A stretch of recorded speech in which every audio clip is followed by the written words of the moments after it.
Hello, my friends. We're back. We're work in progressing this Wednesday. I've done it, and I'm gonna keep doing it until the work in progress is out of progress. You know? We're doing it a bit differently going forward, because here's the thing. I love all of the fun music in Spirit City Lo-Fi sessions, but they switched like music providers. It used to be like Homework Radio or something, and they still have Homework Radio for a little bit, but now it's like the Lo-Fi Girl channel, and I don't get copyright struck for this sort of stuff on YouTube, but I get like there's like a vague warning that's like, we found copyrighted content in your video, but the person who owns the copyrighted content is letting you use it, essentially. Which is like, fine. It's what I expect. I like for people to get credited. That's why I always have all of the music stuff on screen for you to bear witness to, because I didn't want the artist to get credited.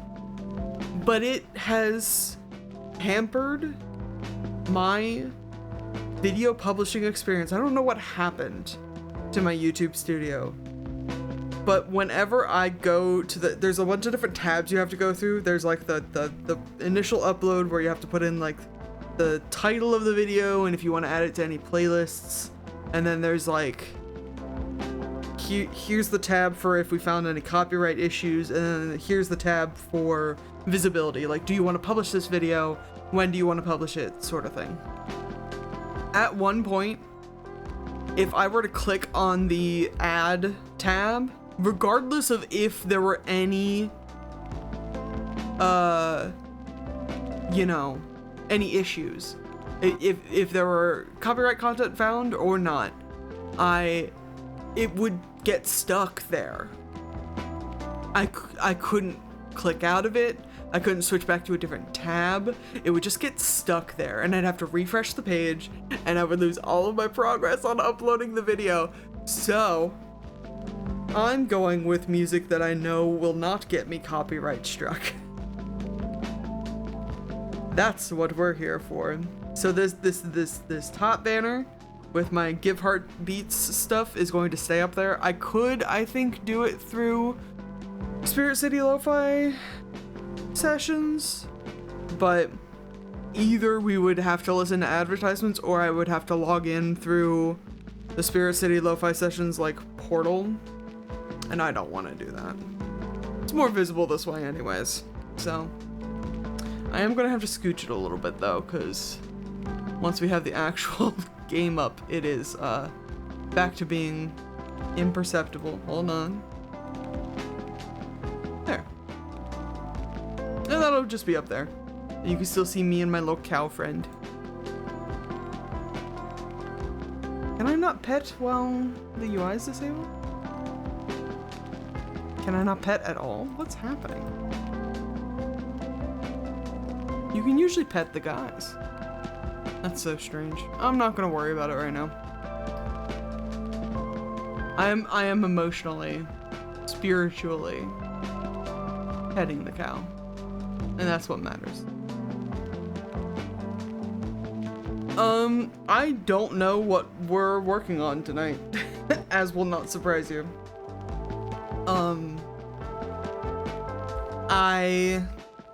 There's things that I could be working on, certainly. But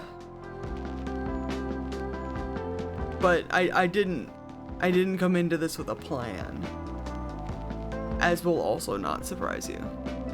I just sometimes feel like I sometimes feel like I just need to like press the start stream button and then figure it out. We'll figure it out. My girlfriend, my lovely girlfriend, is also bringing me dinner, so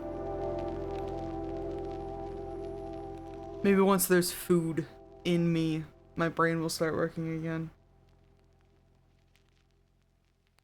But yeah, I could do D&D stuff. I'm running into a problem where my D&D stuff takes up like the entirety of most of the screens that I stream on. It makes it hard to watch chat, which is not the end of the world. I could pull up chat on my phone, but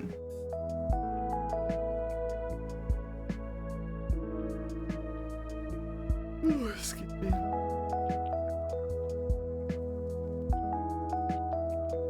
Yeah, I think it's just gonna be vibes. I'm just here for vibes tonight. As I try to cling to some semblance of a stream schedule. I think we're gonna go to Monday, Wednesday, Friday for now. I think streaming on back-to-back days is hard for me.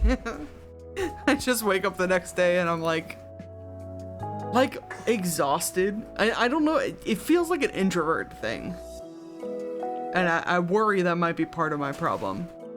You know, like if you're an introvert, yeah, you've done the like go to a social function and then you like leave the social function, and even on the drive home, you're just like powering down because you've fully exhausted all of your batteries. You've run out of spoons that are pulling from the knife drawer, and it's rough. And I don't always think about streaming the same way, mostly because there's usually not as many people in my stream as there are at like a social function, but it's me talking a lot. So it feels like talking to people, you know what I mean? So I feel like it triggers the same thing in your brain. So yeah, Monday, Wednesday, Friday. Monday is now going to be Bobo Bay. Wednesday's Work in Progress Wednesday, Obby. And then Friday is going to be Genshin Impact and or like roguelike streams. And if I do anything else with the rest of my week, it's going to be a surprise stream. Don't make me fight you over there. Miss Baldur's Gate 3.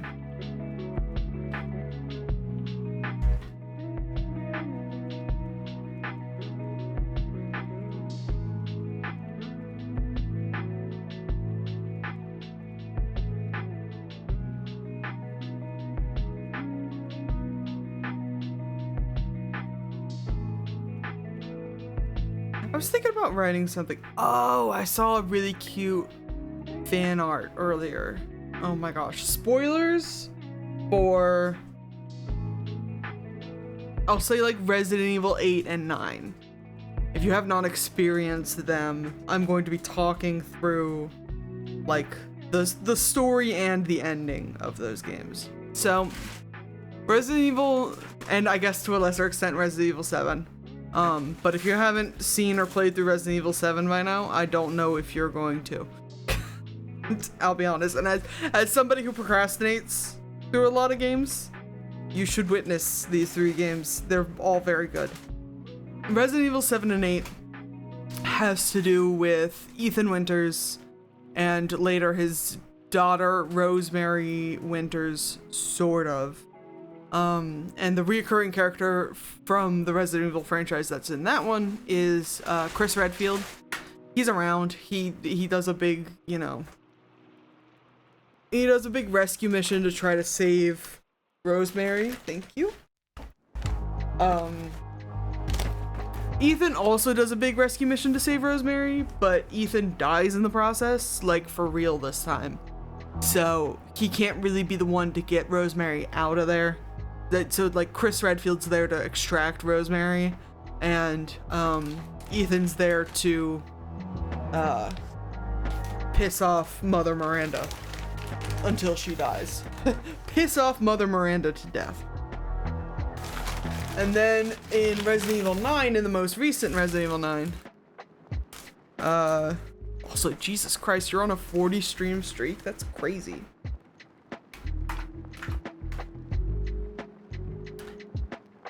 In Resident Evil 9, our protagonist is, oh no, I'm gonna remember her name. Is it Claire? Hold on. Hold on. I remember most proper nouns. I don't remember this girl's name. Grace Ashcroft. That's her name. Grace Ashcroft is our protagonist. And it has to do with a reoccurring Resident Evil character is Leon S. Kennedy, because of course it is. And there is also a little girl in that game,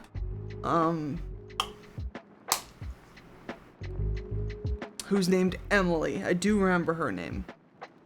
And there is also, there's some danger. Emily is also, similarly to Rosemary, is infected through the course of the game and has trauma, TM. As you do. All three of them do make it out alive in the end of Resident Evil 9, supposedly. I question how Leon didn't kill that little girl, but I digress. Separately, because everybody's obsessed with Leon, there was concept art that was not leaked. There's concept art that you can unlock using in-game currency as you like complete challenges. This is very standard Resident Evil stuff. Concept art of Leon S. Kennedy. And in the concept art, the man has a wedding ring. So everybody is trying to figure out who he's married to. Because the game does not tell you. The game will not tell you. The game doesn't want to tell you, because fuck you. There's some hot contenders. I'd say two main contenders. Three, technically. We'll start with the one that I think is the least likely. Is that Leon married a nobody. Someone we haven't met before. Somebody outside of the Force. The, whatever counterterrorism agency he works for. I don't know all of the proper nouns of Resident Evil.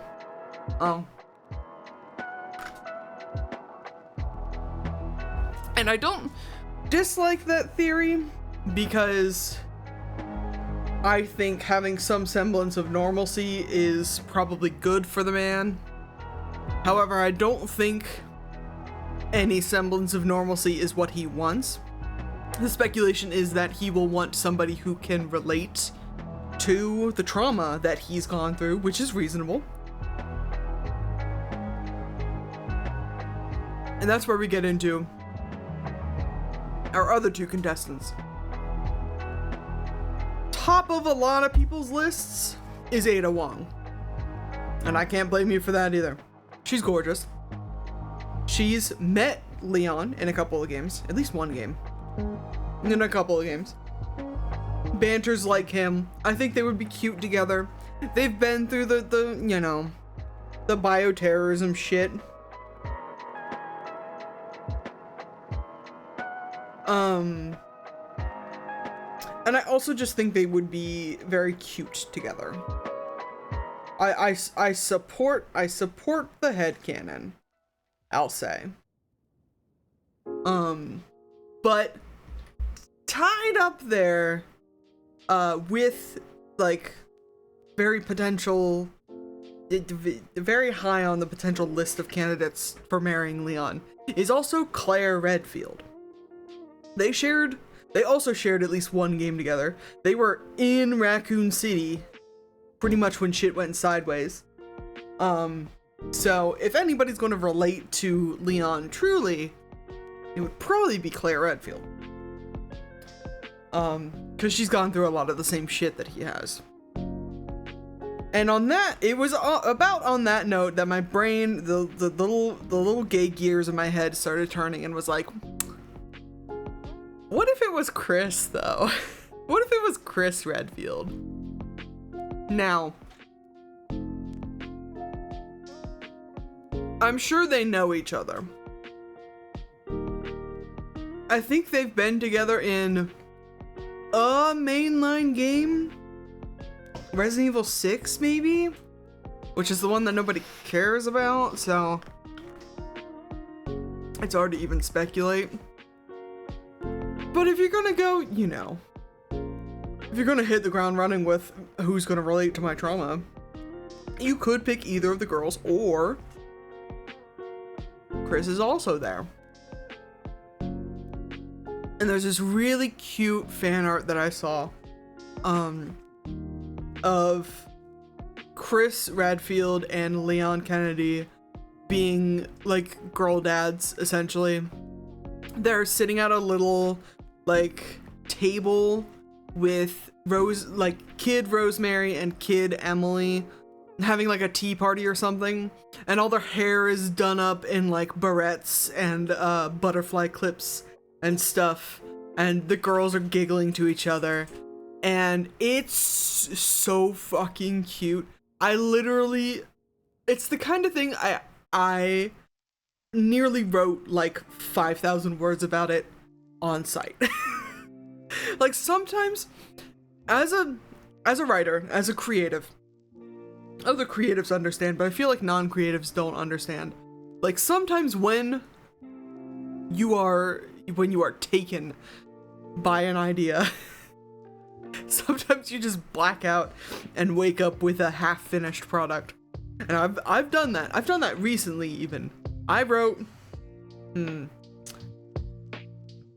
was it like 5K words of smut for Easter?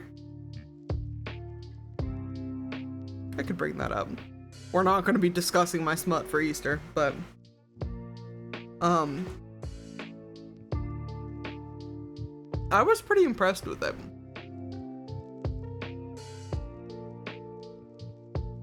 Is it this one? Yes. It's like 3K words of smut over like a couple of hours on Easter. I was like, hey, I'm just gonna write about some eggs today, and that's fine. Sometimes you get taken.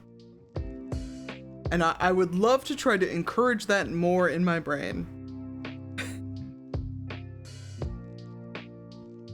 So I should have written it about it. Well, I had the inspiration, but I worry with fan fiction that I never know enough to write a good fan fiction. I'm Pregalus, what is up? What the fuck is up, Denny's? Yeah, we're talking about fanfic. We're talking about smut. Partially. But also Resident Evil. I was talking about how I saw a really cute fan art of Leon Kennedy and Chris Redfield being girl dads together based on the events of Resident Evil 8 and Resident Evil 9. And I was like, I should write about it. I should do it. I ship it. I should do it. And I haven't done it yet. But I'm thinking about it. Who cares if it's bad or good? Just write. You're so right. Do it, pussy. Do you guys want to see the fanfic? Not the fanfic, the fan art? I could probably... It's on my Discord. Give us the sauce. It's in my Resident Uwu channel.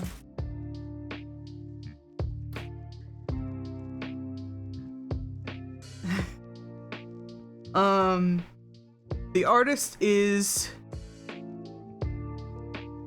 Ziwanwan, Ziyuanyuan 1113 on Tumblr. I wanna make sure we give proper credit. And I could even probably find a link to post in the chat if we want, but let me see. Add image.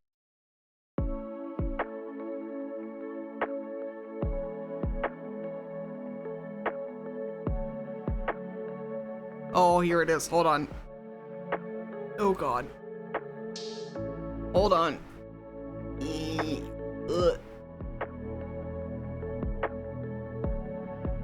Oh, hold on.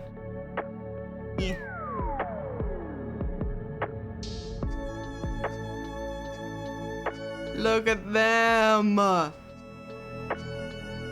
They're being girl dads together. And they've got... Chris has got a little crown. And Leon's in pigtails. And the girls are being adorable. And I simply love them. So who got preggers with each one? Neither technically. They're both adopted. However, I could get one of them preggers with a third. If we really wanted to. But this is like in Resident Evil canon. Chris Redfield on the left here acquired Rosemary, who's got the long blonde hair in the foreground, and then Leon on the right acquired Emily in the middle with the short kind of like platinum hair.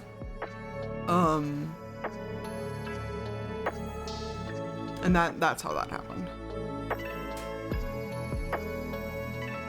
I think Leon got preggers with Chris and now they're in love. I want to believe. This sort of shit started, by the way. I don't know if you are up on the Resident Evil lore, and Pregalus, but there was in Resident Evil 9 there was concept art of Leon where he's like wearing a wedding ring, and everyone was immediately like, oh my god, who is he married to? Is it Ada Wong? Is it Claire Redfield? And I'm over here in my corner, in my horny corner, like, why couldn't it be Chris Redfield? They each gave dick birth to each other. That is some fucked up like Resident Evil shit that could happen, honestly.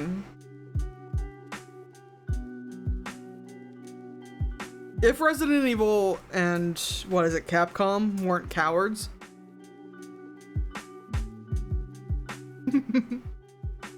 And so mote it be.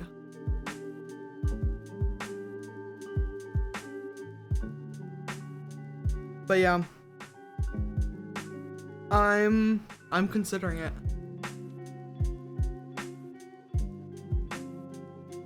I don't write a lot of fanfic though. All of my smut and everything is between like original characters. I'll sometimes put them in like an existing setting, but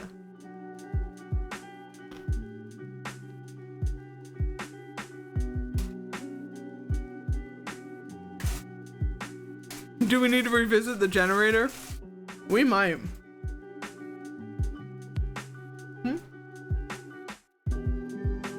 Thank you. Say what? Oh, hell yeah.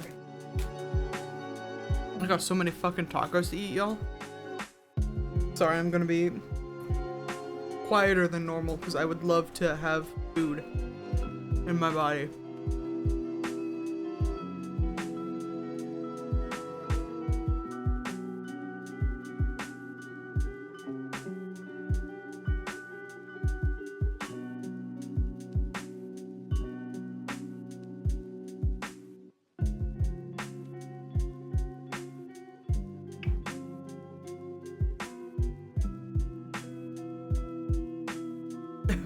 What if I made a T-virus that made everybody horny? I've got a taco for you. Babe, not while I'm streaming.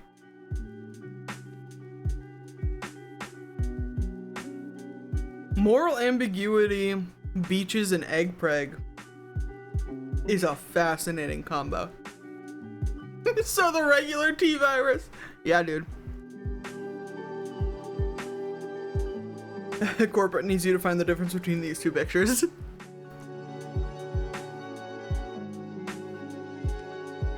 They're horny for flesh.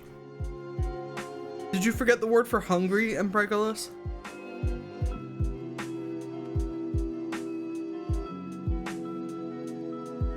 It's a different sin. You can't be crossing your deadly sins now. We have to have some decorum.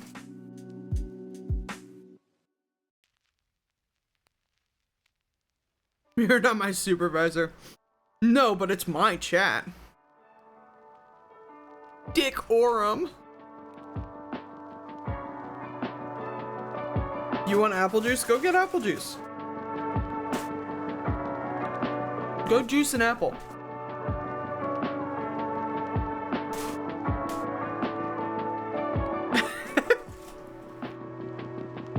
Did you guys see there was a trend going around where people were crushing watermelons with their thighs for like charity? I don't remember what it was for. I'm gonna look it up though. Because I know Liam did it, the plant slant.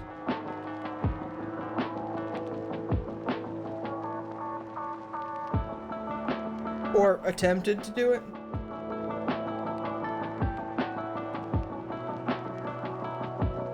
Link in profile. For women's heart health. That's what the fundraiser is. Yep, I saw many of video. Yeah. I love gimmicky shit like that. Fun to do a little activity for a cause. Like that and like the ice bucket challenge. Y'all remember that shit? It was less horny, obviously, but...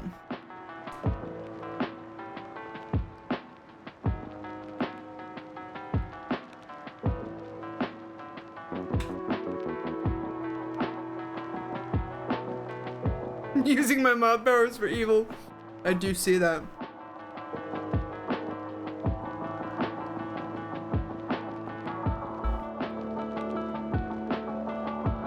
I don't know. I don't know if I would challenge Impregalus on that. He might be faster than you. Not my fault. The ladies are literally asking for it. Nope, you can't vanish here, dude. You're stuck with me.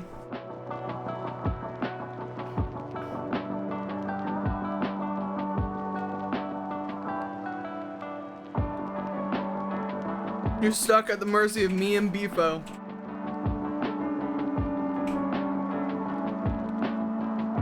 Let the shame flow through you.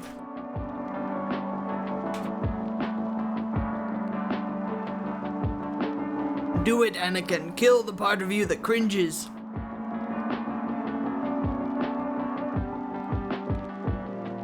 We were just talking about the fucking opposition smut that I wrote on Easter. There's no fucking shame here.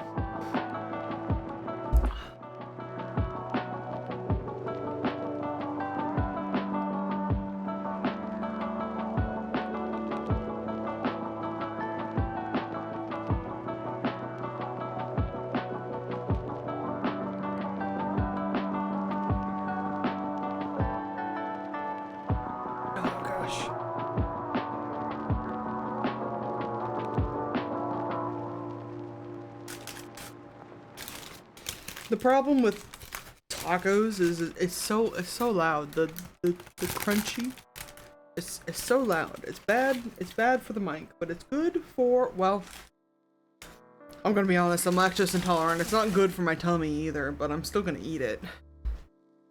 You hate how unabashedly horny your TikTok is? I have bad news for you. You made it that way. That's how the algorithm works. Even though it's right-wing now, that's very bad news. There's gonna be porn on all sites until the end of time.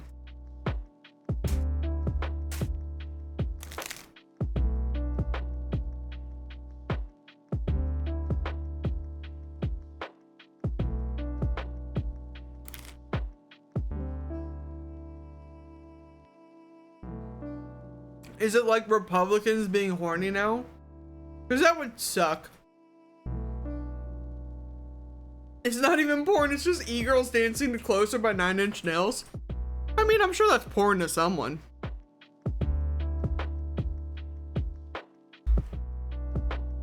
Oh, I've already exposed Beefo to this. And Pregalus, are you aware of the concept of Mormon bubble porn?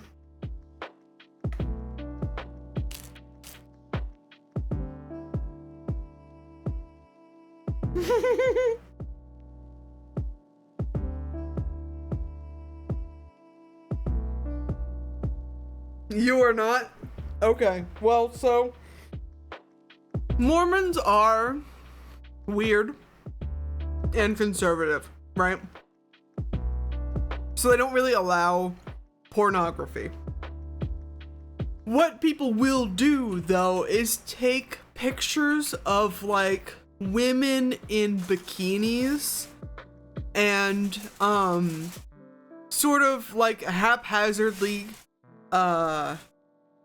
censor, like, the parts that are clothed on them so that they appear to be naked.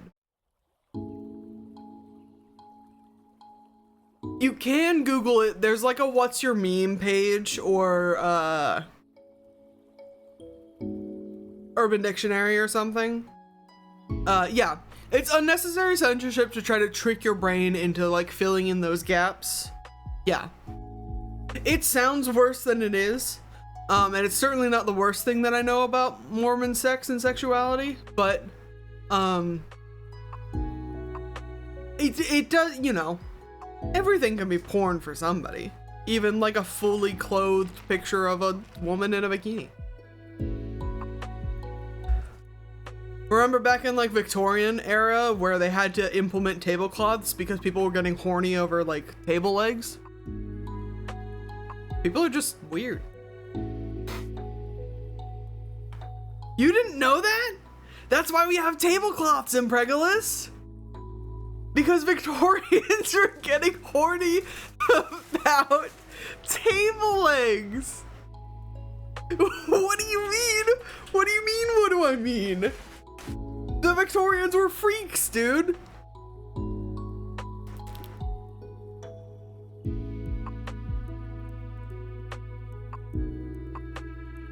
Like the ladies? I mean, I'm sure it was mostly the men. Men thought table legs were too sexy.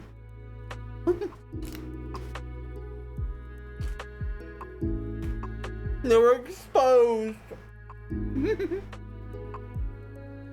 I don't know, dude.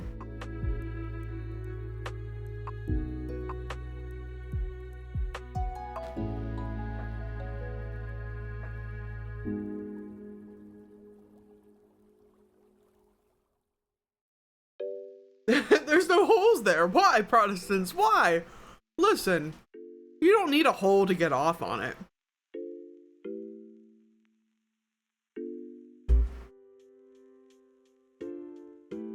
We could truly destroy a Victorian child's mind so easily. Oh, yeah.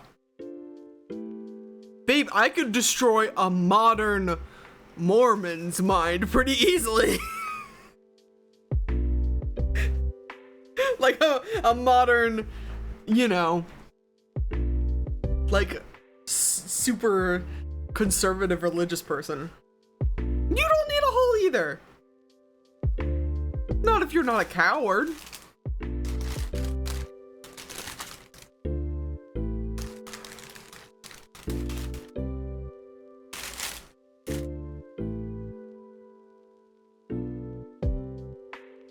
Mikey, what's going on? Are you sniffing my crumbs? You sniffing my crumbs?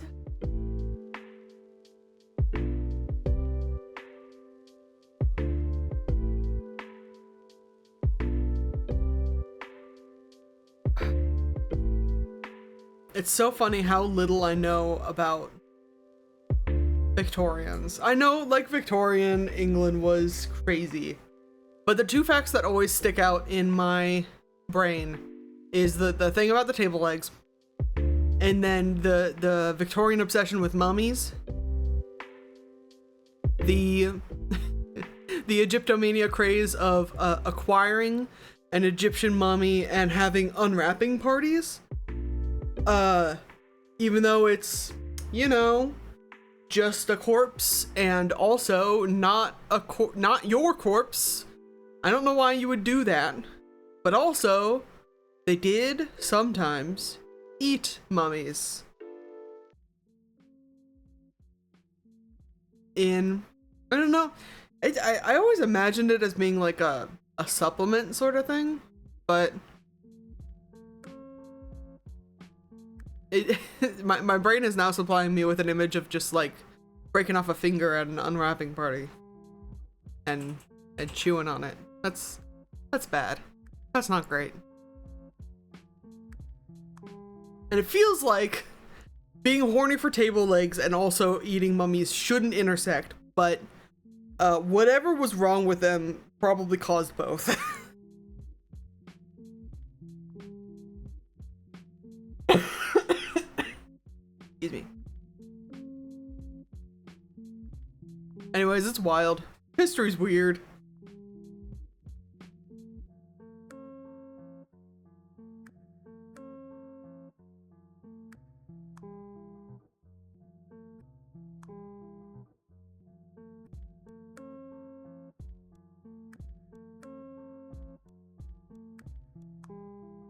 What is happening here? My screens, my windows never resize the way that I want them to. It's only a little annoying.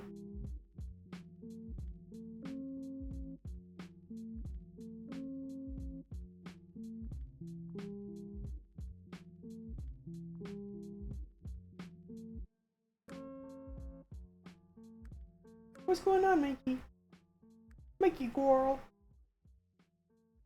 She's being extra pitiful. Extra pitiful right now? Little scram.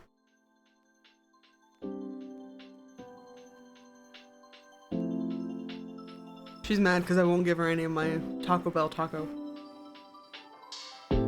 It's because if it's not good for me, it's even less good for her. And I don't want to have to clean up that mess. I'm already gonna have to clean up my mess, and I don't want to.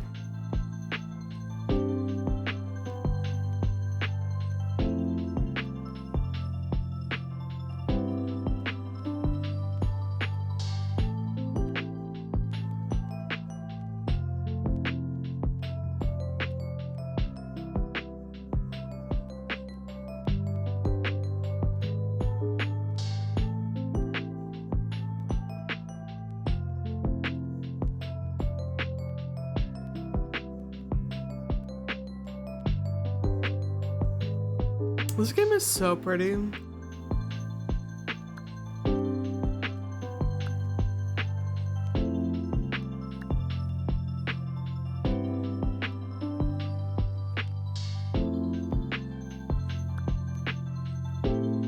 Can we? Yeah. Up and about. Look at that. This is my little cow. Little cow. Adorable.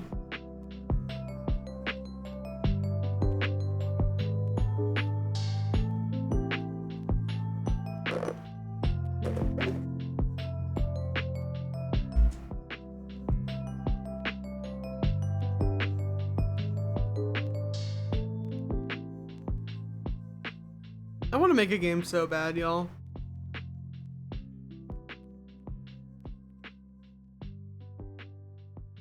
I don't even, like, know where to begin in that process, though. It'd be such a pain in the ass, but also I think it would be really fun.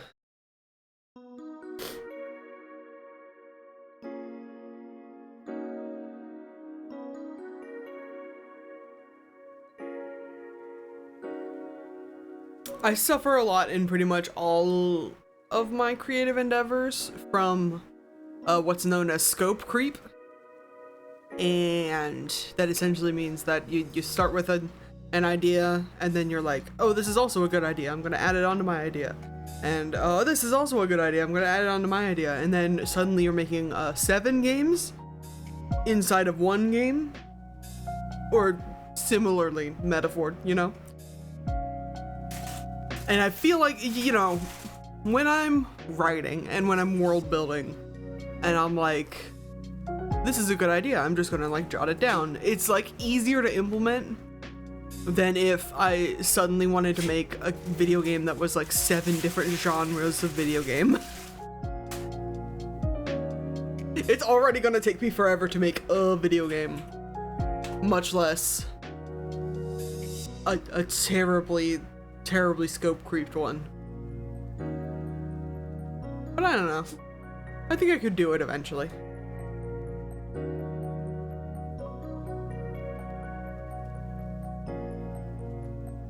There was another game that I almost bought this game recently, and I'm so like mad about it. It was like a cool game where you like reorganize like a magical library. And they did unfortunately use AI, and I was like, well, I guess I am no longer buying the game. Yeah. You can do anything you set your mind to, you just can't do everything you set your mind to. That is very true. And I get it. I'm sure it was good. And it didn't seem like they were using AI for like a whole lot. Like maybe a couple of like specific images. I didn't read the whole text, but I tend to have a very like zero tolerance policy on that sort of thing. And it's honestly okay if your tolerance policy on that sort of thing is different. I'm not here to fight anybody about it. But I was really excited for it. My buddy Vince was really excited for it. I went to the Steam page, it was like $6. I was like, holy shit. And then I scrolled down. You always gotta scroll down. If they used AI and are responsible about it, on Steam they are required to disclose that they used generative AI in the production of the game. You just have to scroll down far enough in the like description for it. It's okay.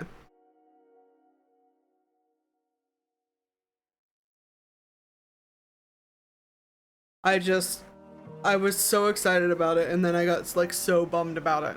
And then my brain was immediately like, you could make your own, but better with blackjack and hookers. And I'm like, stop. Please. Like, I'm not saying you're wrong, but the turnaround time on that is not going to be as short as you want it to be.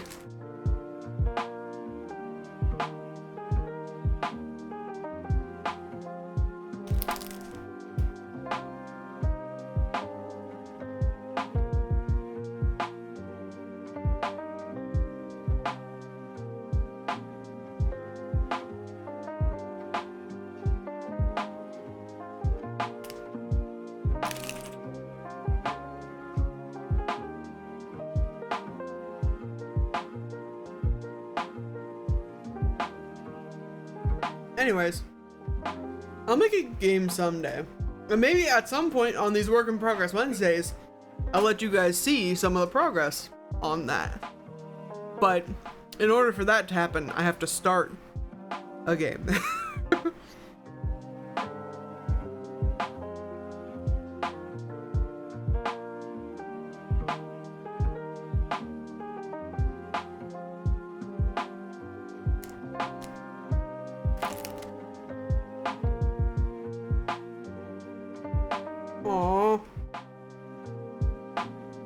I got sour cream on my shirt.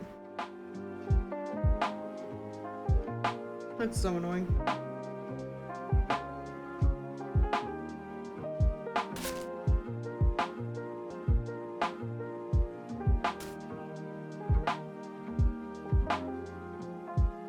Just creaming myself live on stream. JK.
these specific albums, the specific Give Heartbeats albums, like this song is from, that are like Legend of Zelda inspired, are probably my favorite.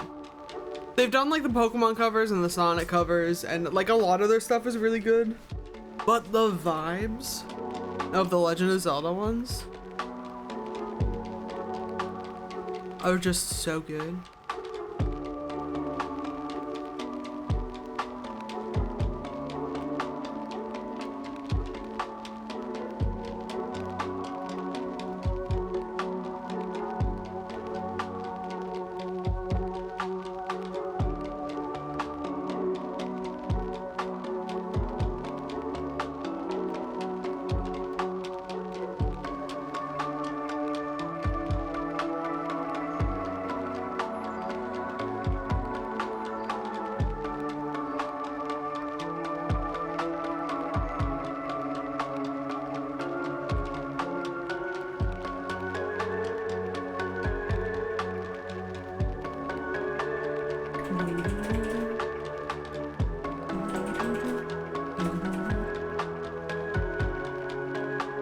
My brain was trying to figure out if you could, because I'm a big fan of like turn-based combat in like RPGs, and my brain was like, could you do like turn-based Legend of Zelda? And I think that's just kind of, it's just kind of Void Stranger.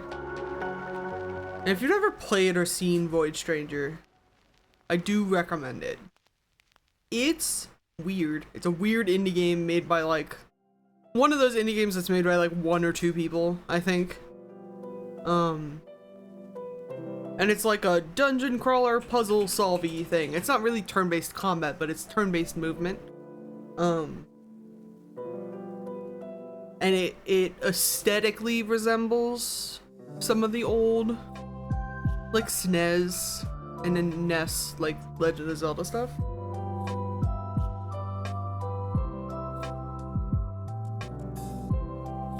I should play Void Stranger. I'm not going to. I know I'll lose. I'm already losing sleep to games that are not that complicated. I will become a red string conspiracy board. I watched Super Eye Patch Wolf did a video on it. What was the title for that one? It's like a video game for crazy people or something. Hold on, I can find it. As long as my computer doesn't crash trying to load YouTube. Playlists. Video essays to dissociate to. No.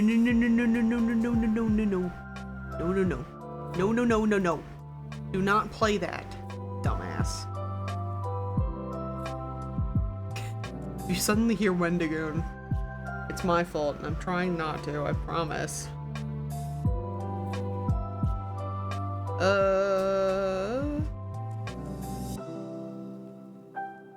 Yes, Void Stranger, a game for lunatics. That's the title of the video. And it was a good video. Let me tell you, it did in fact sell me on Void Stranger. I don't have the money right now, and I do not have the time to bury my face in a fucking, an entangled web of a video game like that.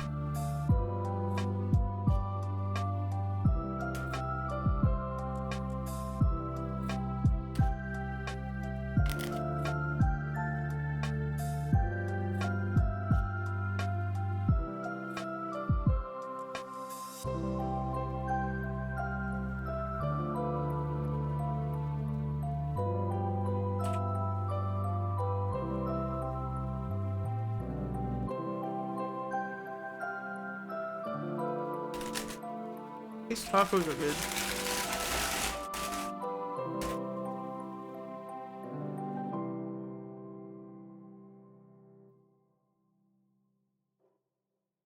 I sometimes get served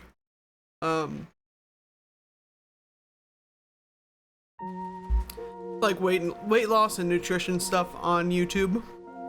Mostly because I follow the Plant Slant, because I think he's funny. But he also debunks a lot of stuff. Liam's pretty good at that.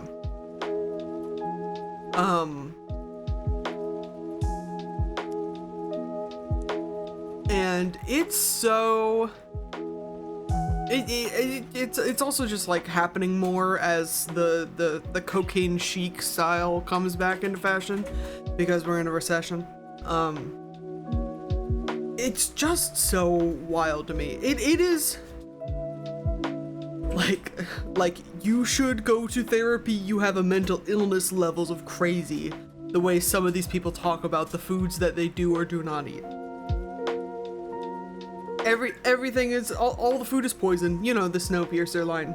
All the food is poison, all the food is poison. But like in Snowpiercer it was sort of and in real life we're not it's not as much. It's simply I can't imagine being that neurotic about it. There's things I'm neurotic about. Food is not one of them. Because being fed is better than being dead. That's the tagline. Because you will literally, there's people who starve themselves to death over these neuroses. And that's why I'm not trying to make light about anything. But I am saying these people have a real problem and should really go to therapy. Or stop being a scumbag who tries to like fearmonger people and sells supplements to cope.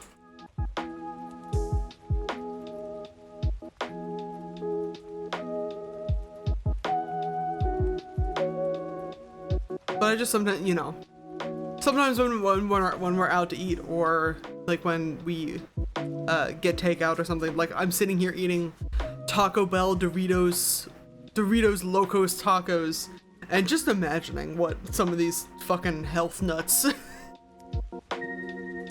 would think. I know exactly what they would think.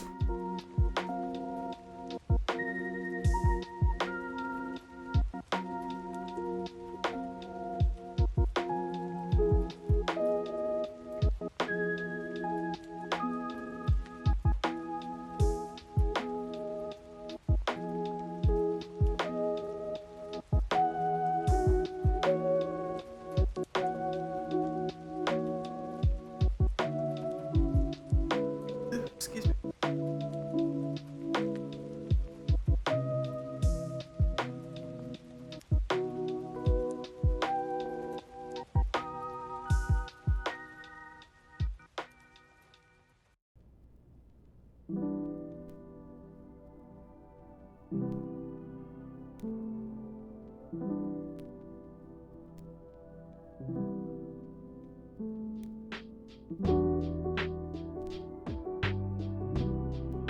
Oh my god, also, can I talk about Genshin Impact for a second? Hold on. Can I anecdote to you about Genshin Impact for a second? Yeah. Because so spoilers for the Sumeru region in Genshin Impact. And if you don't play Genshin Impact, like, don't even worry about it. I need to yell about this for a little bit. Sumeru is the 4th region that you can unlock and go to, the 4th main region that you can unlock and go to in Genshin Impact. They all have their own gods, and they all have their own problems.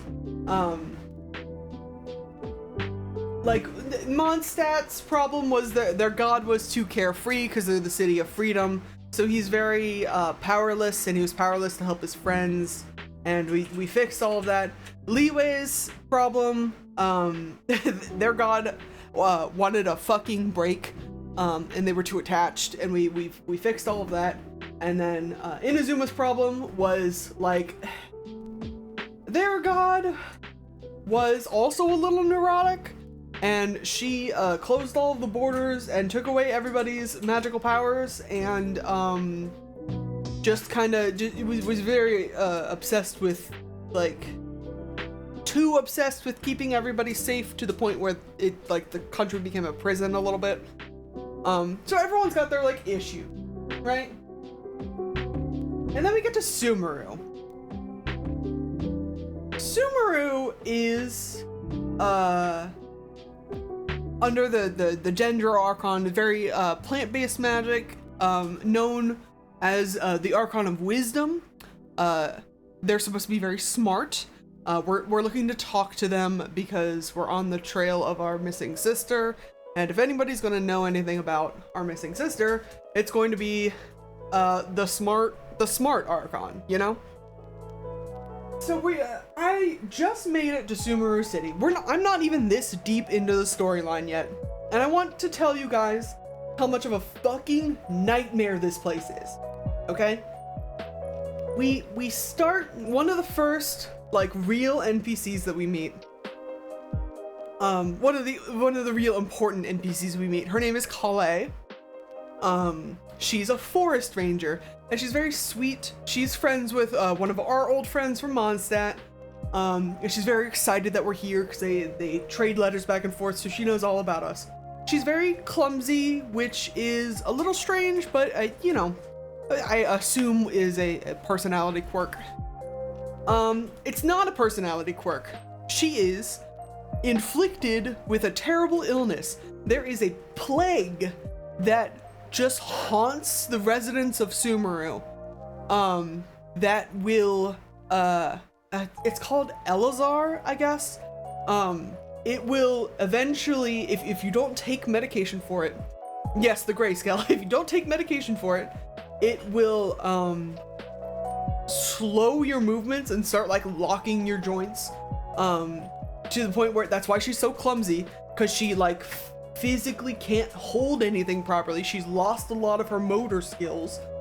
And if it goes too far, you like completely lose your mind and reportedly most of the function of your body.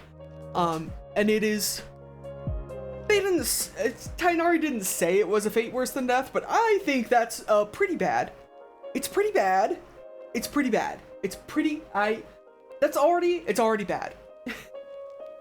But it gets worse. When we got to Sumeru, we were trying to find our way to the city. And we tried to flag down this girl. Her name's Hypatia. She's less important, but she's important for this storyline. We talked to her for a bit. We tried to flag down this girl, and she doesn't really listen to us. She's just like wanders off. We follow her to her cave, where she's like meditating, and whatever she's got in this sensor does not sit well with our main character. We have this terrible splitting headache, and we like pass out, and we are given what was told to us later it was a hallucination, but in reality is potentially we tapped into somebody's memories. We're at this big tree, which we know is important now. It's called Irminsul. It's related to the Dendra Archon, but the Dendra Archon wasn't there. It doesn't super matter, but we tripped balls on this incense that this woman was burning. And we tripped balls so hard that we fucking astral projected into another person's consciousness, potentially. Which is wild and fucked up. You come to find out that there are a lot of scholars in Sumeru who just do this to themselves. They take this very specific incense and they meditate to try to connect with Irminsul, to try to connect with the Dendra Archon, to try to, it's like an open your mind to the possibilities of the universe kind of thing, because they all like to think they're smart and they all really want to be smart. That's going to be a trend you're going to see here soon. So there's a lot of scholars in Sumeru who try to do this like repeated meditation to try to unlock like 100% of their brain power.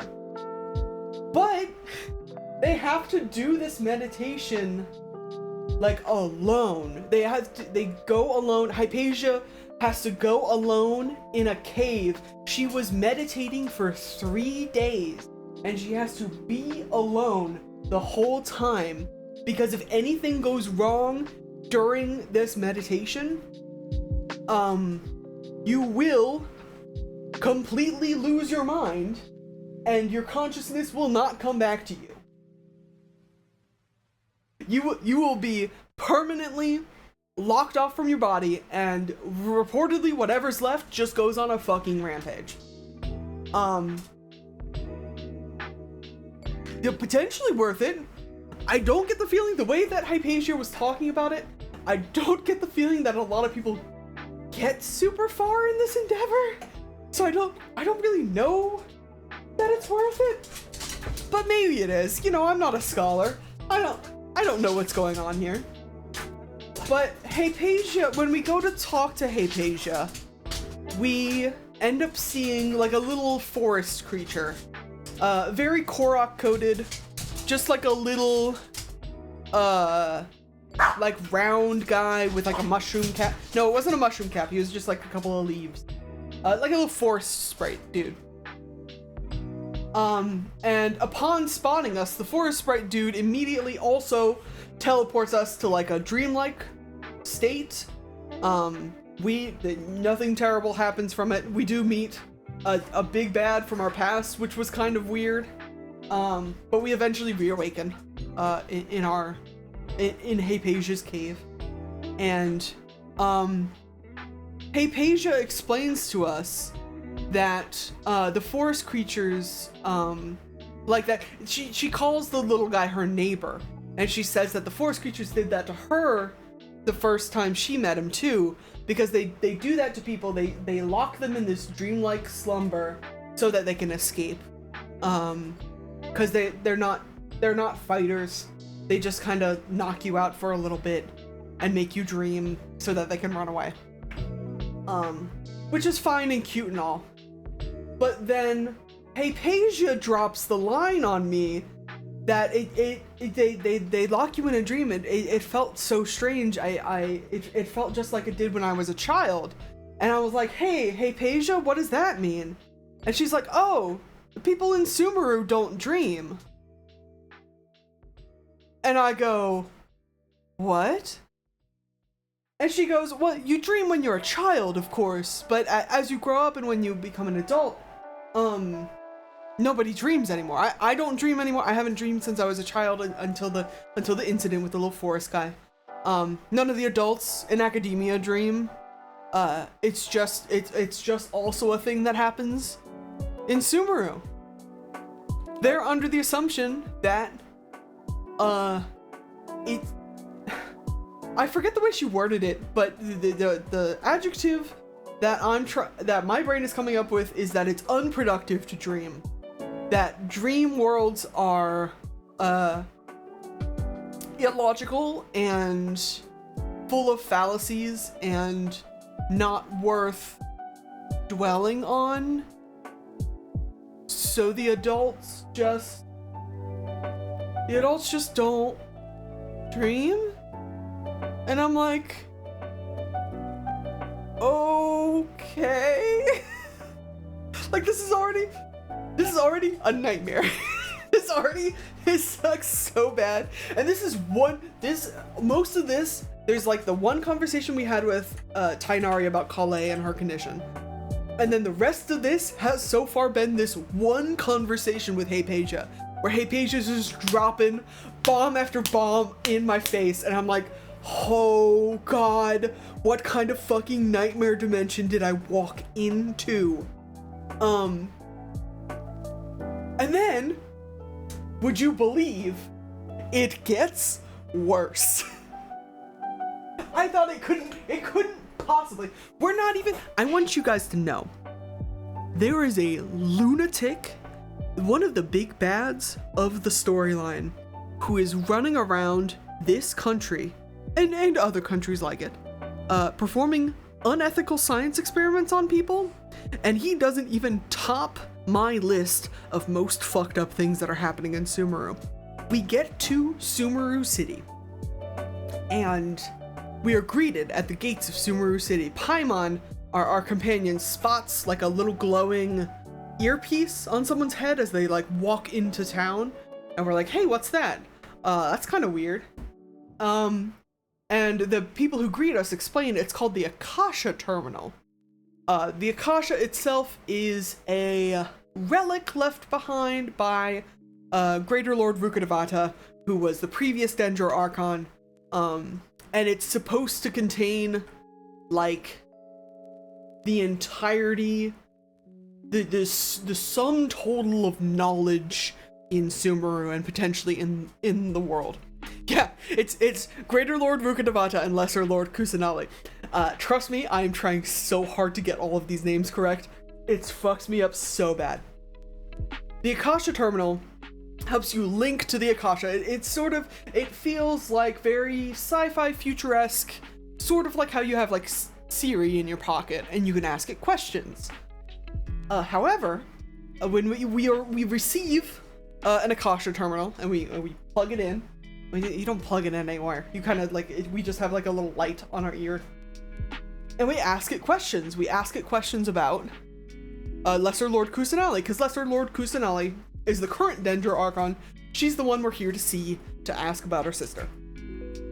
And you ask the Akasha Terminal, and it doesn't give us anything.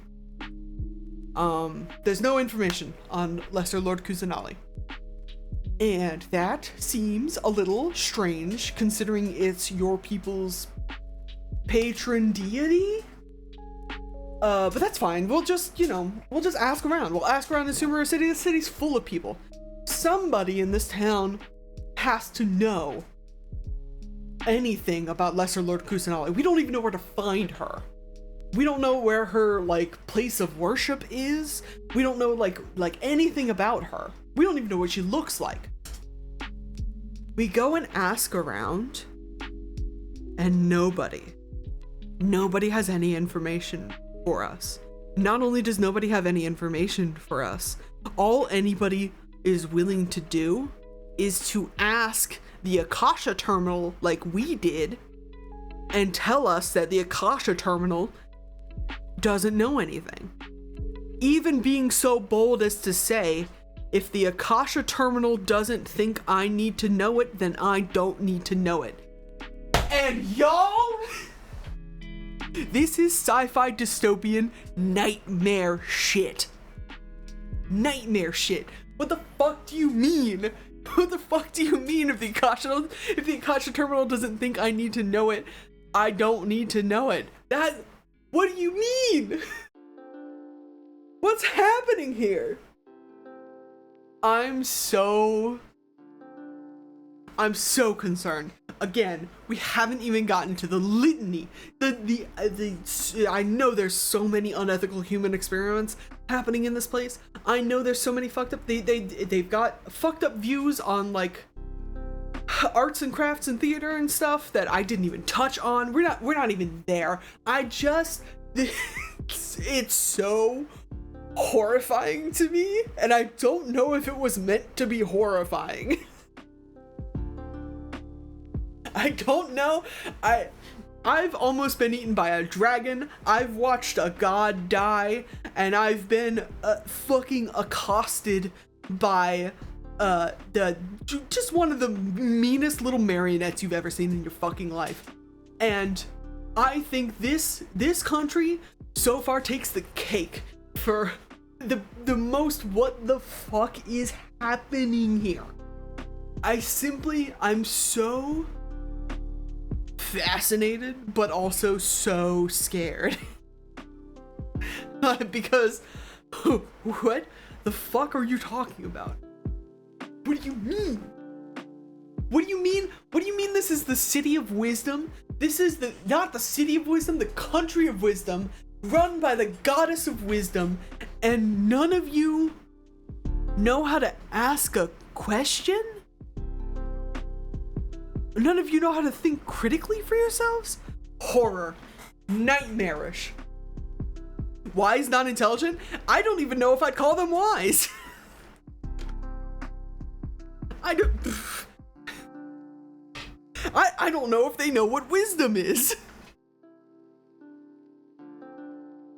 It's so tremendous. It's already so tremendously fucked, and I'm so ready to watch it, like, fall deeper into the absolute fucking, like dumpster fire that I know it's gonna be. Anyways, that's the end of my Genshin Impact tangent. I won't subject you to any more of that. I just think it was one thing after the other with the intro to this fucking quest, and I was not I was not ready for it. I was up at like 3 in the morning, just like staring at my computer screen like, what? Like trying not to make any noise because my girlfriend's asleep like literally across the hall, but I'm like, what do you mean? What's going on? What's happening?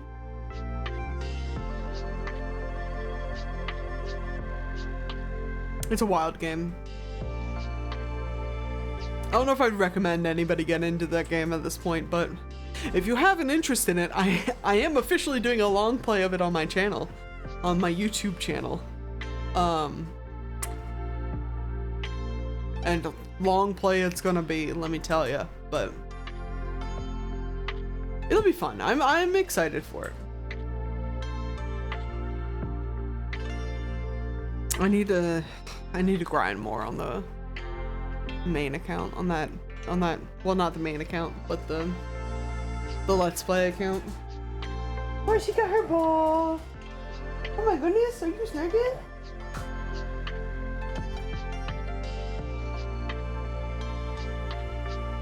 You gonna give me a ball? You're crazy.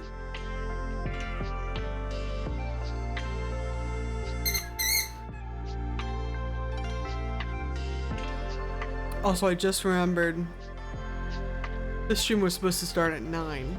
It was supposed to be a 3-hour stream. It might end up still being a 3-hour stream, but we'll see. We'll see if I decide to try to get anything done. I don't know. I've been having a good time yapping.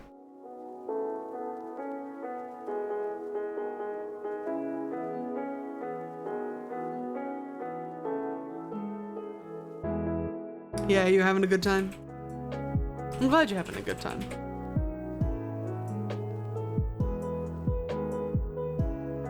I just sometimes like rambling about shit.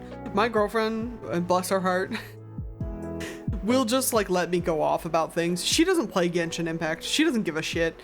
But I get to be like, and this guy, you won't fucking believe the shit. And she just listens and is like, oh, that's nice, dear.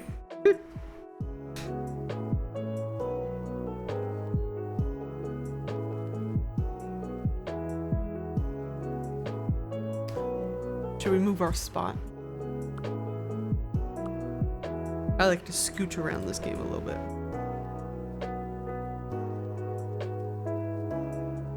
Oh no, wait, did we start at 9? Am I crazy? 20. I did start at 9. No, I did it correctly. I don't know why I thought I started at 8. I was still gaming with my family at 8.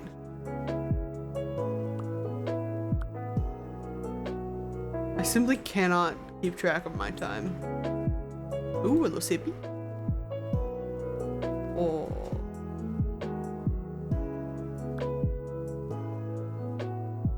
Oh, the painting. Oh, and he's drawing. He's drawing in the book. That's very cute. That's very fun. The tops of my little antennae are getting cut off, but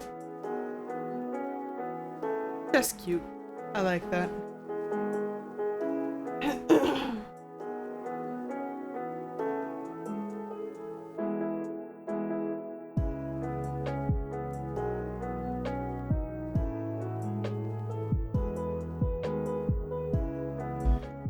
Like I saw a take recently that I was going to bring up on stream, but I no longer remember what it was, so it must not have been that scalding. Oh my god, can we talk about the Star Fox redesigns? And you want to hear my opinions on the terrible taxidermy looking Star Fox redesigns?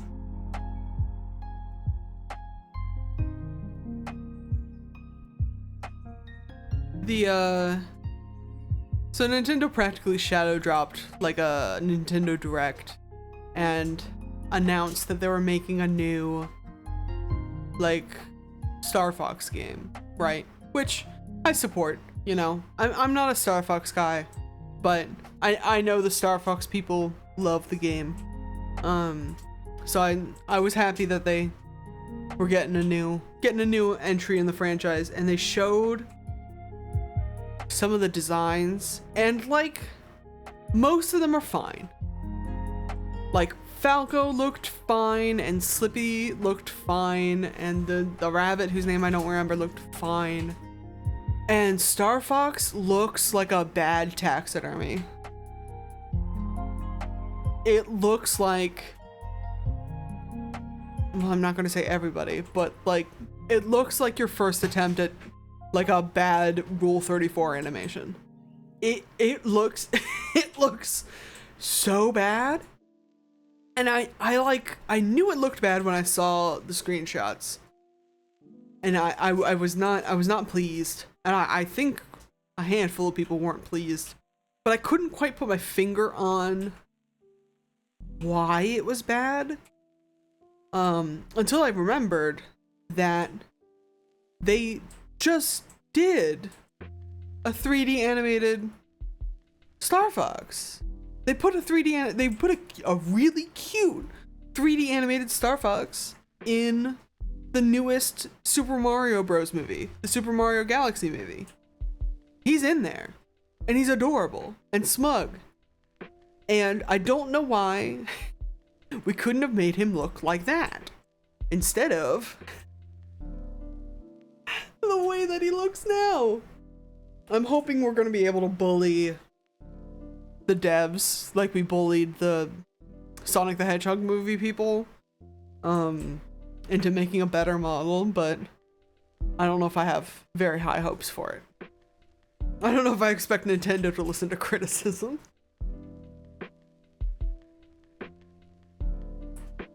Mikey, where's your ball go? Where's your ball? Anyways, it was wild. It's a choice. It is quite the choice that has been made. And again, I'm not a Star Fox guy, so I can only weigh in so much, but it is a little bit funny. It's a little bit funny. I just don't know why it's so hard. I don't even know what studio's doing it. Who's doing the new Star Fox? Hold on. I'll find it. The new Star Fox game.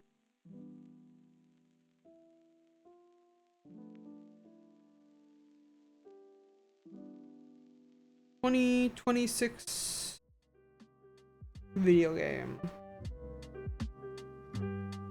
It's a reboot of the series as a whole, and it's the second remake of Star Fox 64. Which is a bold thing to do with character design this terrible, I'll be honest.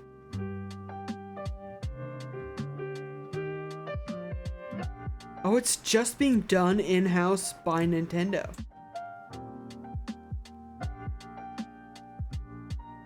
So you guys really don't have any fucking excuse.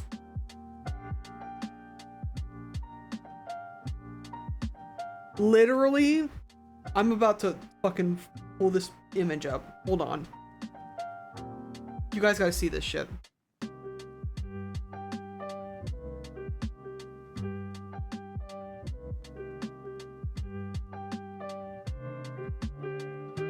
Let me find it.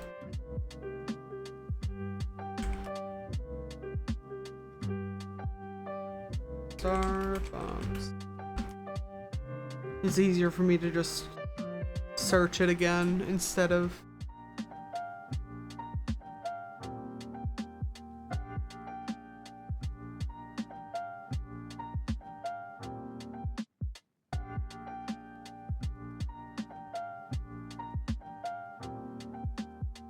It's in that folder. I wish there was an easier way to do this. There probably is. Maybe I'm just a fool.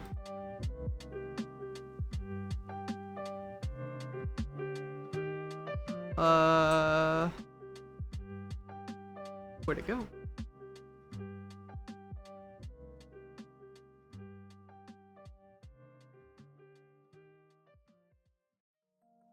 There it is. Look at this. On the left is Star Fox from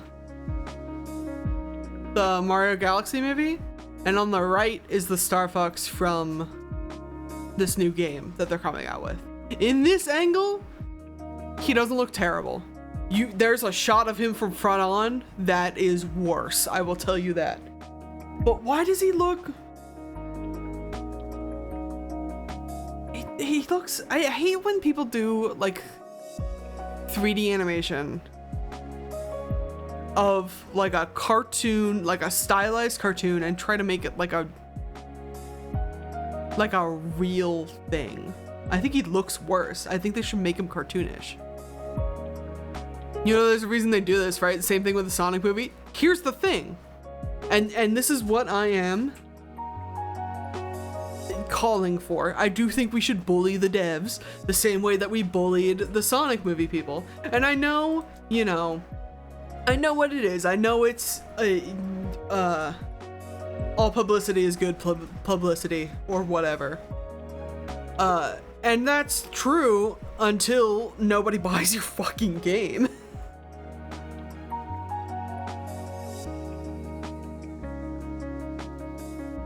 They don't need my engagement. There's like fucking 2 of you here in the chat.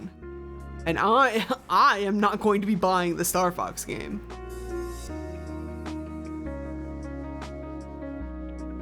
And I also don't think if the original Sonic movie people kept that design, we wouldn't be going on like 3 going on 4 Sonic movies.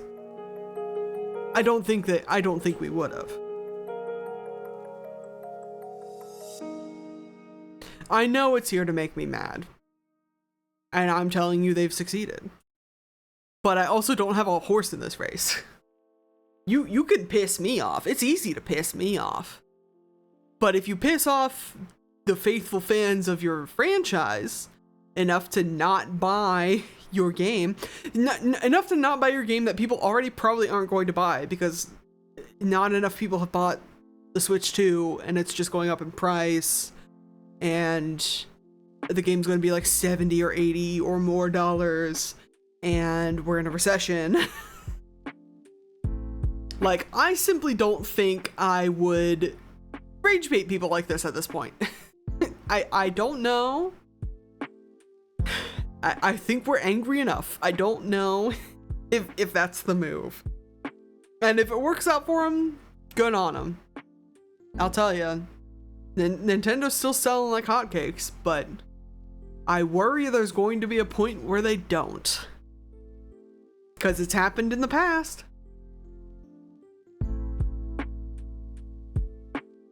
And I don't know. I don't get off on making people mad, so I never really like understood why people make people mad on the internet. I'm not like a fan of pranks or rage bait or whatever. So it's beyond me in the first place. It's just wild to see. Nintendo makes such great games. Nintendo's had such great, visually interesting games recently. And then this. Because they didn't have to, you know, they didn't have to rage bait me into buying Pokemon Pokopia. They didn't have to rage bait me into buying Tomodachi Life. They didn't have to rage bait me into buying Mario Kart. I don't know why you're doing this with a franchise that notoriously sells less than that. You know? It feels like, and I feel bad for the Star Fox people, because if you're a fan of Star Fox, it's like it looks bad, so it's gonna do bad, and then Nintendo's gonna be like, see, nobody wanted another Star Fox game. We're just never gonna make another Star Fox game again. And it's like the worst of all outcomes. Because they're stupid, honestly, they might be.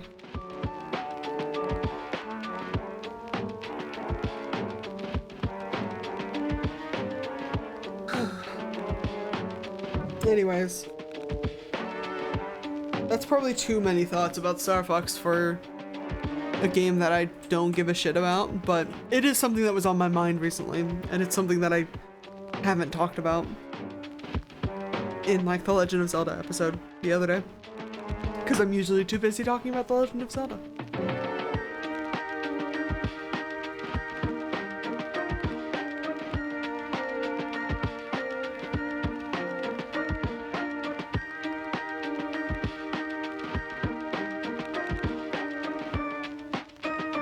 Oh, goodness.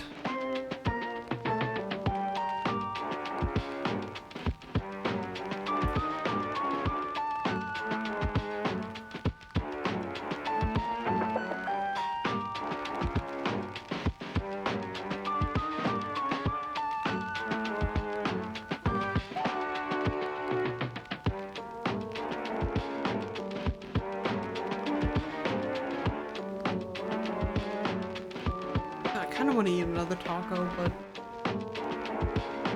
I'm always like, you know, when you're like on the border of being full and you're like, I could eat a little bit more, but it's probably going to be uncomfortable, or I could like lay off of it and then I'd just be hungry in like a couple of hours.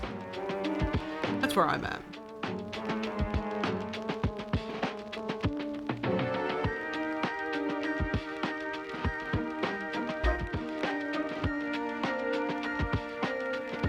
I also don't want to eat more into the mic if I don't have to.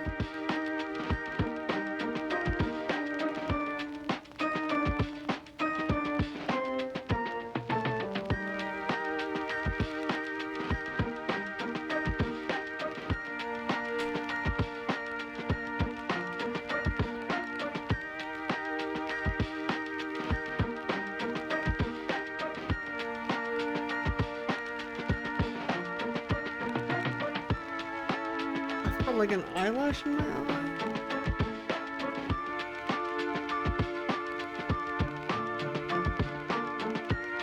I'll sometimes get like, my eyelashes get like tangled or something. I feel like every once in a while my eye just freaks out on me.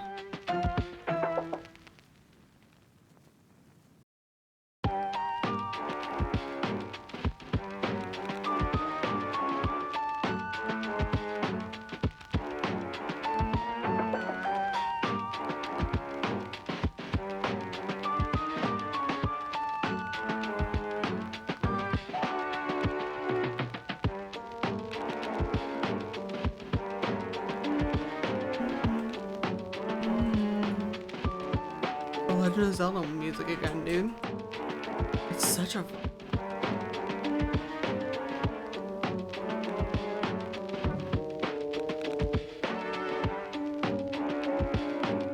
Do you think Nintendo will ever make a game like as fucked up as Majora's Mask again, or was that just like a fluke?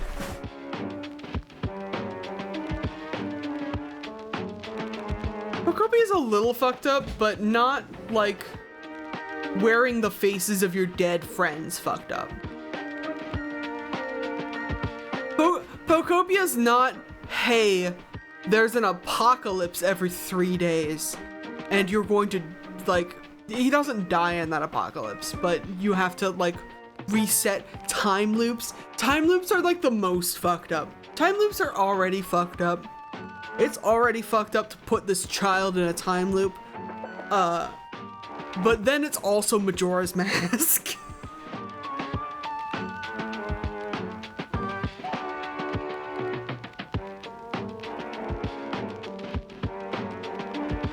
Trying to think, man, like...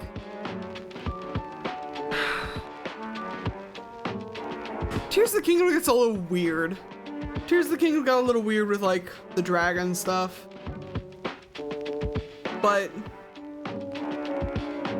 I feel that mostly resolves. I don't know. And like, Majora's Mask also mostly resolves, but Majora's Mask was also kind of a fever dream.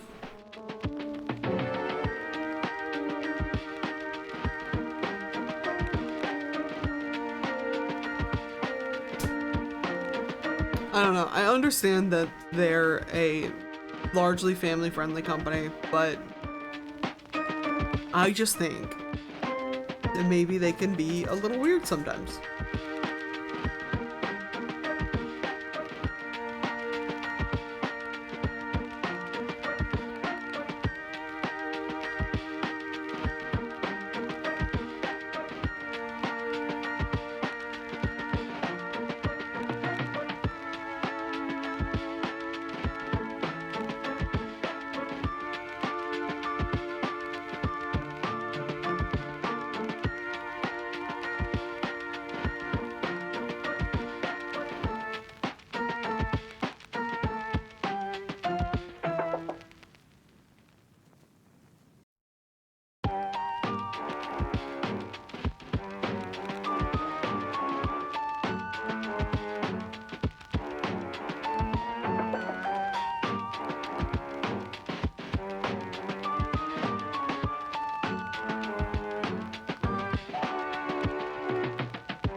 I'll be honest, y'all. I'm like scrolling on my other monitor,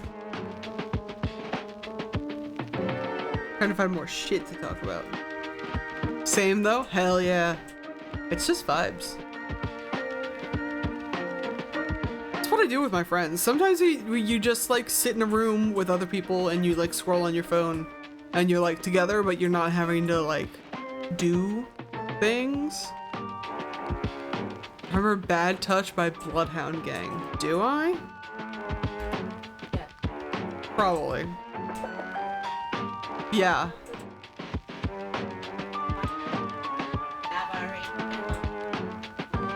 Thank you. Thank you for the rendition, darling. You're welcome. Yeah, I do remember that one. It is a wild song.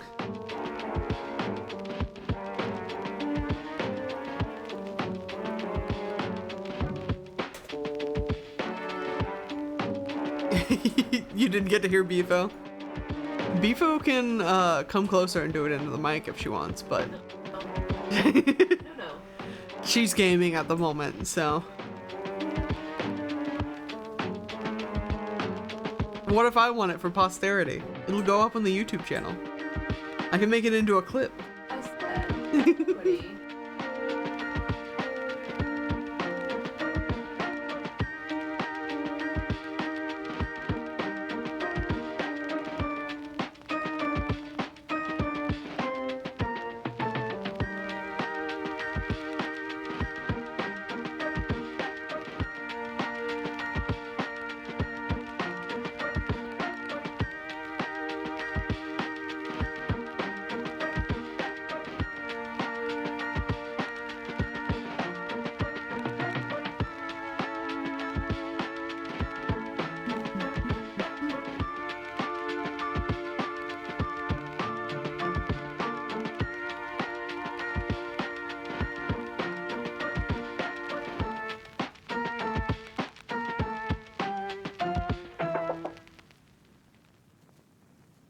Oh my goodness, Mikey, did you find your ball?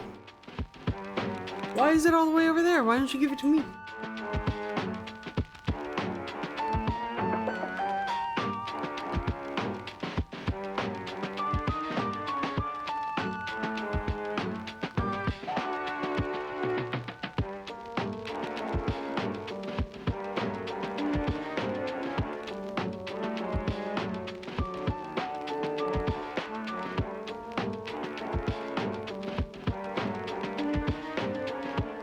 I've been considering, I don't think I'll ever do this. Every once in a while, I see like a Final Fantasy game or like a clip or a screenshot, because there's like a million of them, you know? And I'm like, what if I played all of them?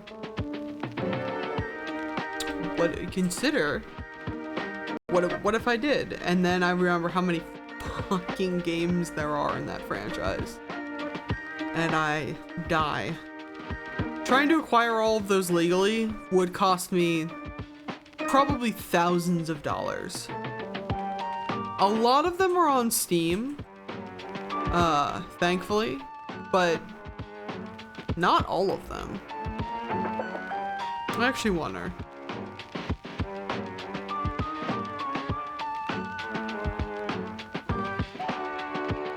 Final Fantasy. 33 games in the Final Fantasy collection. Well, 29 technically, and 3 demos. 7 Rebirth, 16. And then there's a bunch of extra shit. Crisis Core. And then that's 6, 5, 4, 1, 3, 2, 8. Don't ask me why it's like that. Dissidia, 15, 12, 10 and 10 too. Oh, they even got 13 on here. Okay.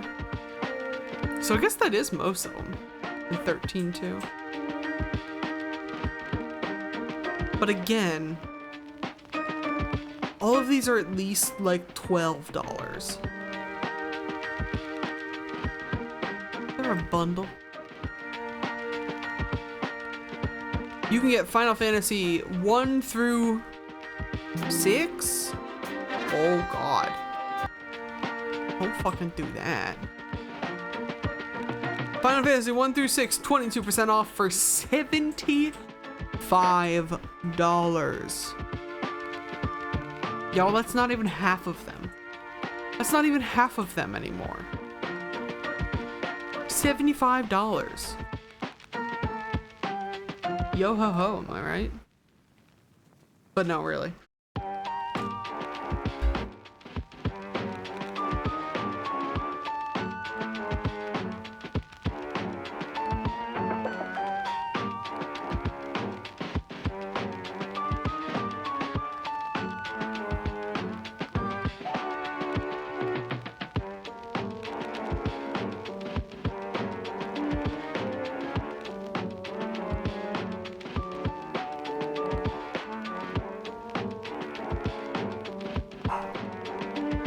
Ma'am?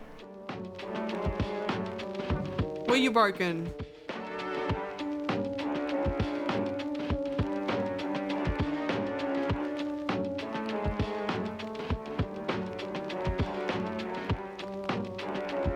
Her ears are so much better than mine. I just assume that she hears things that I don't. Mikey definitely sees ghosts. That's part of her, like, traumatized Victorian child look to her. So every once in a while she just leaves the room and then goes and, like, barks at something. And I'm like, yeah? Tell me about it.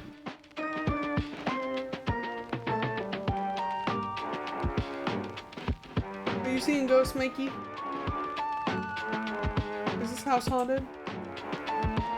We don't live in, like, an old house.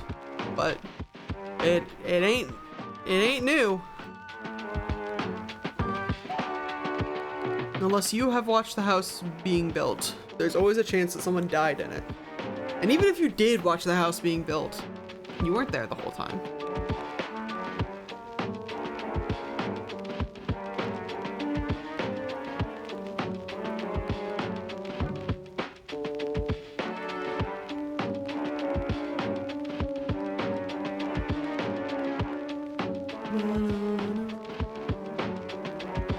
It is starting to look like nothing is going to get done tonight, but that's okay.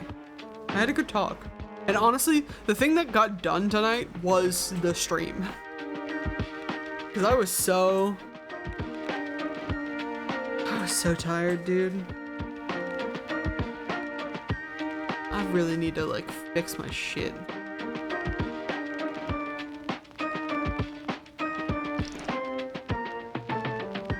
How do people have sleep schedules?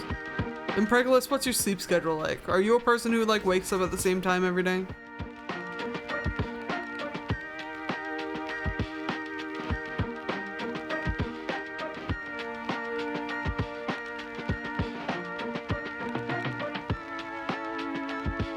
Because I simply do not. I can fall asleep whenever. I can wake up whenever. Breakfast is the first meal of the day. It doesn't matter if it happens at 6 p.m.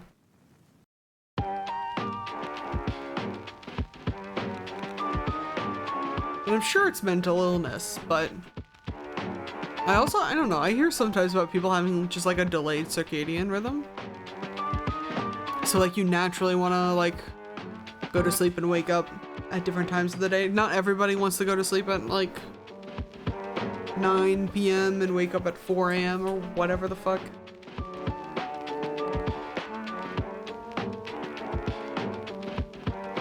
And that's who I stream for.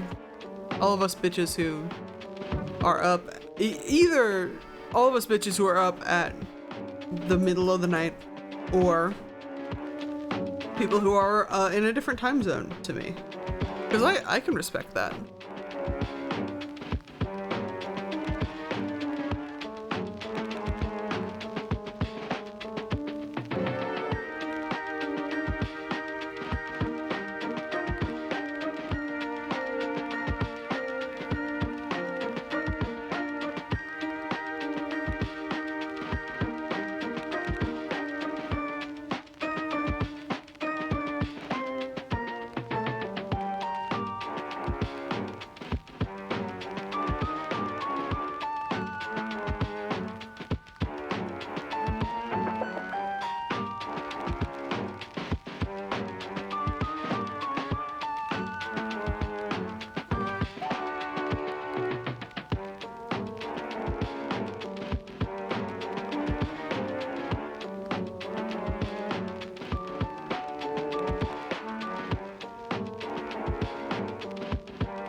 Speaking of sleep schedules, I am getting so sleepy. I guess I've been talking too much.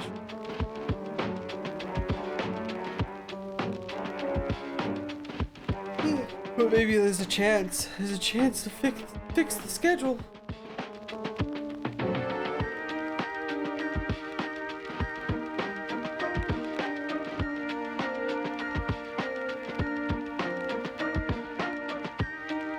Oh hey, when's the Reanimal DLC coming out?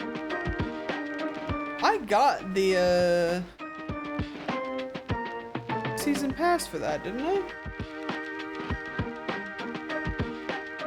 Yeah. Hold on. Ugh.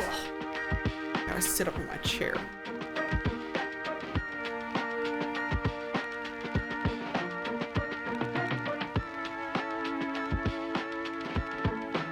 We've got hot fixes. They added HDR and ultra wide monitor support. That sounds like fun. That would be crazy.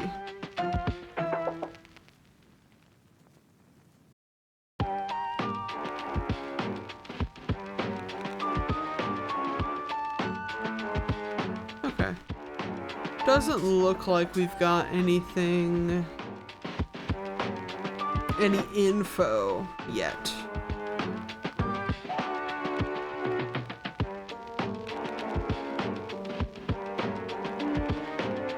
It's the launch roundup. I scrolled back too far. I guess I could check like their social media.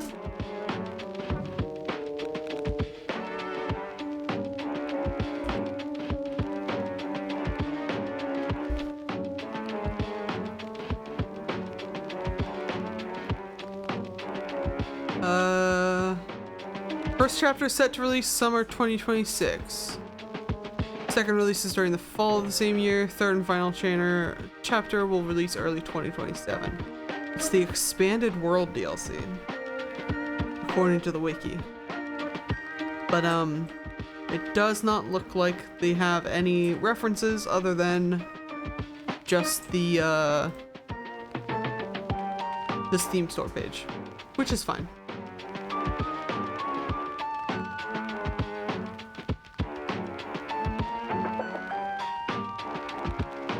Can't wait to play that game again. It's so good. It was so good. It was so good. I've played through it like 4 times. And I'll do it again. Excuse me, I'll do it again for the DLC.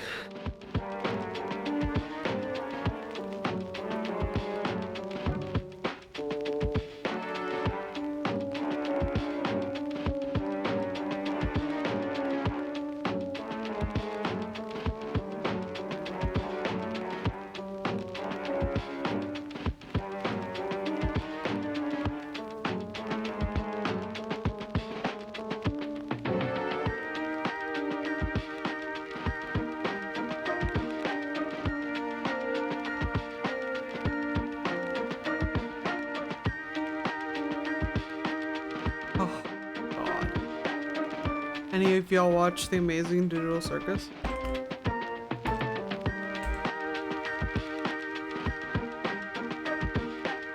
When does the 9th episode come out?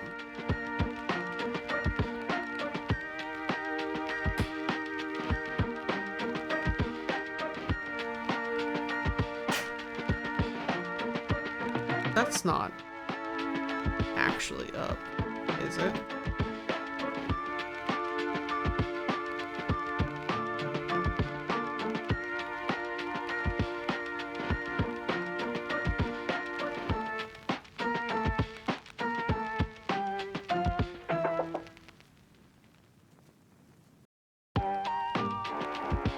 This isn't posted by Glitch.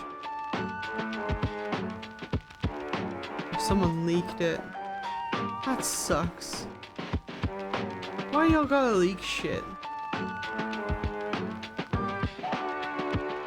It airs June 19th in theaters, I think. And then later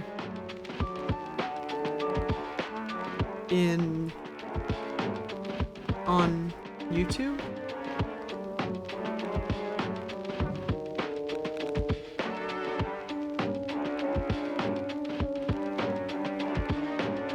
Let me keep reading this.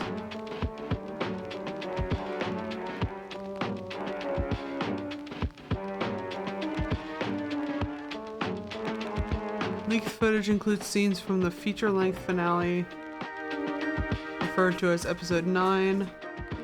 Some clips reportedly showed unfinished visuals, while others appeared with Brazilian Portuguese dubbing, leading many viewers to believe the footage came from an early screening preview source.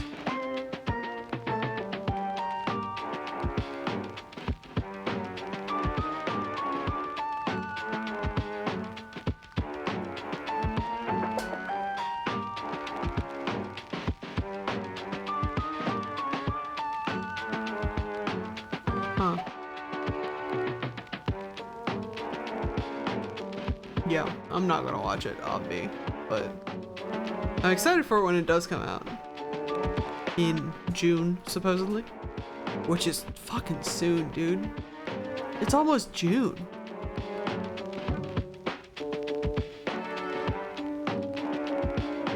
Wait a second. Is that in June or July?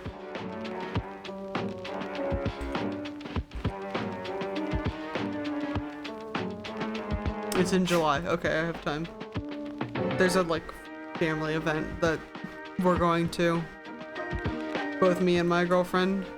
And I thought it was in June for a second. It's not till July. I think I do that every time. June and July fuck me up so badly. I just want to stab Caesar about it.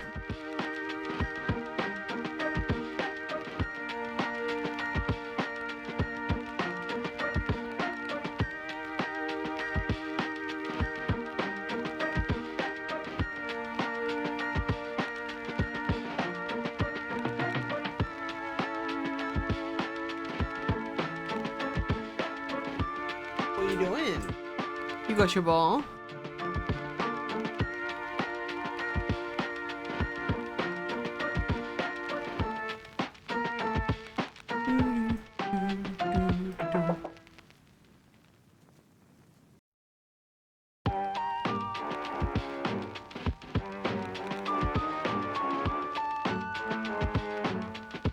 I really want to make more beaded stuff, but I've like run out of ideas to implement on.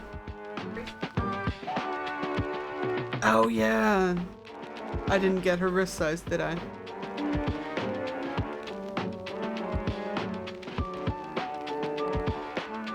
Damn.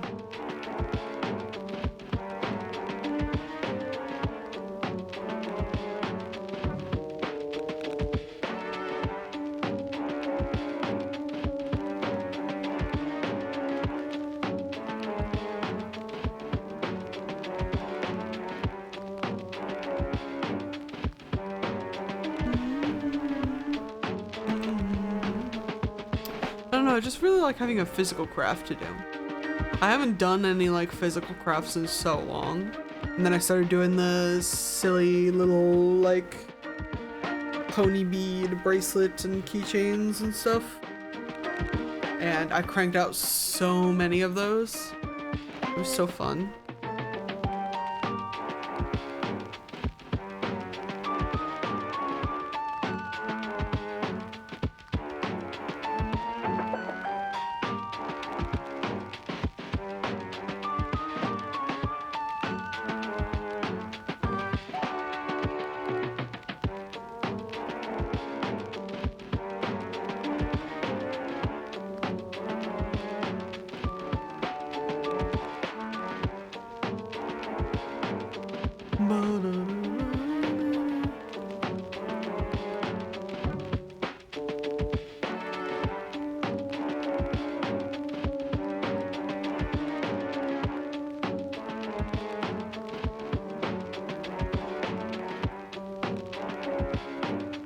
Oh, I'm realizing.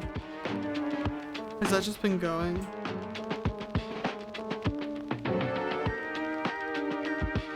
Might have fucked up the shuffle and I totally didn't even like think about it.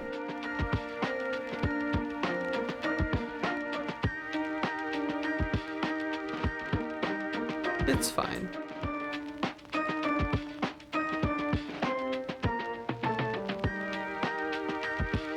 Maybe we will stop stream soon though, because I am running out of steam.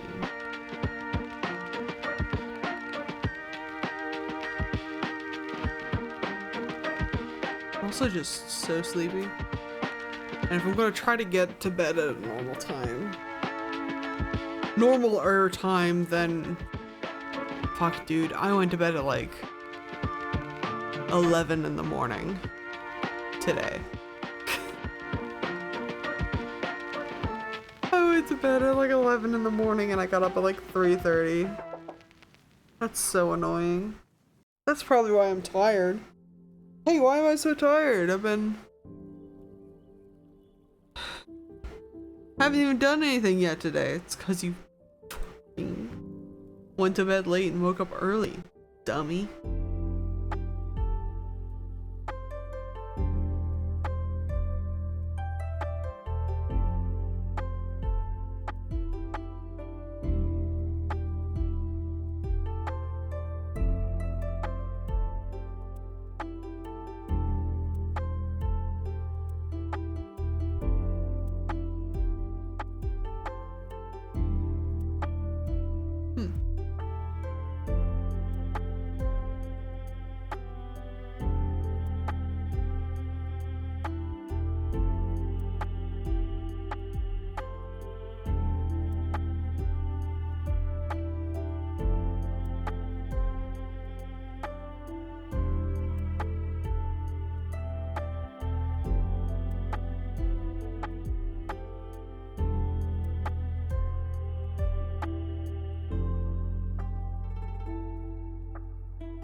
I think this was moderately productive.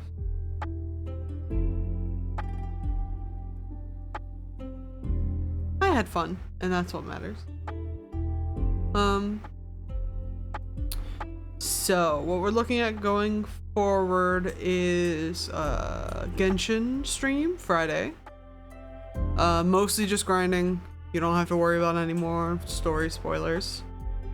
And then we're gonna do Monday, Wednesday, Friday going forward. So we're gonna do Boba Bay on Monday and Work in Progress Wednesday and more Genshin on Friday.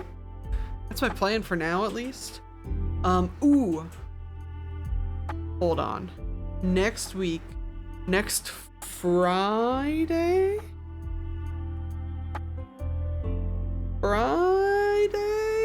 I say as I check the release date for this game. Nope. Thursday? Next Thursday is the release day for Crash Out Crew, which is that one just Aggro Crab, or is it Aggro Crab and Landfall again? I know they worked on it on the same game jam. It is just Aggro Crab. It's Aggro Crab's newest multiplayer game. I will probably be streaming it with my sibling and my sibling's boyfriend, and potentially my girlfriend. We'll see. I don't know if she's interested in getting in on it, but I know Ace really wanted to play it, so potentially a bonus stream on Thursday, or in the near future for Crash Out Crew. We'll see about that. Otherwise, I think Monday, Wednesday, Friday is going to work better for me. I think I'm trying to do too much, unfortunately. With the added Tuesday stream, doing 3 stream days in a row is a lot. And I was always running late on Tuesdays anyways, because Tuesday's usually the day that I play with Ace. We play a lot of Overwatch. Usually Overwatch, sometimes it's other stuff. I've also been playing a lot of repo lately. I would love to get a big repo group going, but I don't know. Games like that kind of fall off of people's radars, which is unfortunate. But I get it. I get it that everyone wants to play the new thing. But there's updates. There's updates, y'all.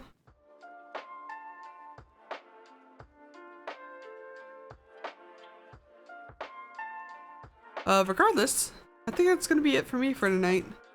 I know this one's a little short, but we're still getting back into the swing of things. Maybe next week I'll come back with something actually to work on. There's so much RPG stuff to do, and my brain just will never let me do it.